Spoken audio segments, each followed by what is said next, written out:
ایک زمانے میں ایک سرسبز و شاداب سلطنت میں ایک وسیع و عریض جنگل کی گہرائی میں بسی ہوئی بادشاہ فرڈینینڈ نام کا ایک عقلمند اور شریف مینڈک رہتا تھا۔ اس نے اپنی سلطنت پر شفقت اور حکمت کے ساتھ حکومت کی جو اس کی تمام رعایا سے پیارا تھا۔ ایک دن جنگل کے جانوروں میں ایک پراسرار بیماری پھیلنے لگی۔ تمام اشکال اور سائز کی مخلوق بیمار پڑ گئی اور بادشاہی کے شفا دینے والوں کی کوششوں کے باوجود کوئی علاج نہ مل سکا۔ اپنی رعایا کے مصائب کو دیکھ کر بادشاہ فرڈینینڈ جانتا تھا کہ اسے کارروائی کرنی ہے۔ اپنے دل میں عزم اور اپنی سلطنت کو بچانے کے عزم کے ساتھ بادشاہ فرڈینینڈ نے اپنی رعایا کے سامنے اعلان کیا کہ وہ شفا یابی کی افسانوی للی کو تلاش کرنے کے لیے سفر شروع کرے گا۔ یہ کہا جاتا تھا کہ یہ جادوئی پھول کسی بھی بیماری کا علاج کرنے کی طاقت رکھتا ہے اور اس کی پنکھڑیوں سے چھونے والے تمام لوگوں کو صحت اور زندگی بخشتا ہے۔ اب بادشاہ فرڈینینڈ جنگل کی گہرائیوں میں روانہ ہوا۔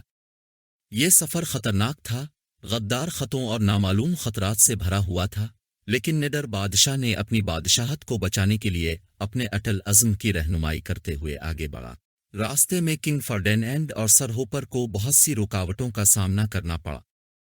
انہوں نے تیز ندیوں، تاریک اور پیش گوئی کرنے والے جنگلات اور چالاک مخلوق کا سامنا کیا جنہوں نے ان کی تلاش کو ناکام بنانے کی کوشش کی، لیکن ہمت، عقل اور اٹل عزم کے ذریعے انہوں نے ہر اس چیلنج پر قابو پا لیا جو ان کے راستے میں کھڑا تھا۔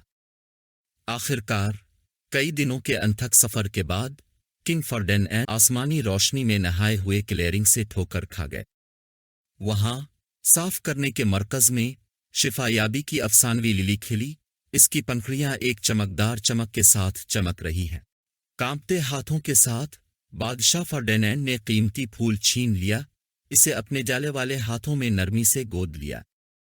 جیسے ہی اس نے شفا یابی کی للی کو اوپر رکھا، گرمجوشی اور شفا بخش توانائی کی ایک لہر اس پر دھل گئی جس نے اسے امید اور نئے عزم سے بھر دیا۔ ہاتھ میں جادوئی کنول لے کر اپنی بادشاہی میں واپس آتے ہوئے بادشاہ فرڈینینڈ نے بیمار جانوروں کو شفا بخش قوتیں فراہم کرنے میں کوئی وقت ضائع نہیں کیا۔ ایک ایک کر کے وہ صحت میں بحال ہو گئے، ان کی طاقت اور جیور نبل واپس آ رہے تھے گویا جادو سے، اور یوں بادشاہ فرڈینینڈ کی بہادری اور بے لوث کی بدولت مملکت پر اسرار بیماری کی گرفت سے بچ گئی۔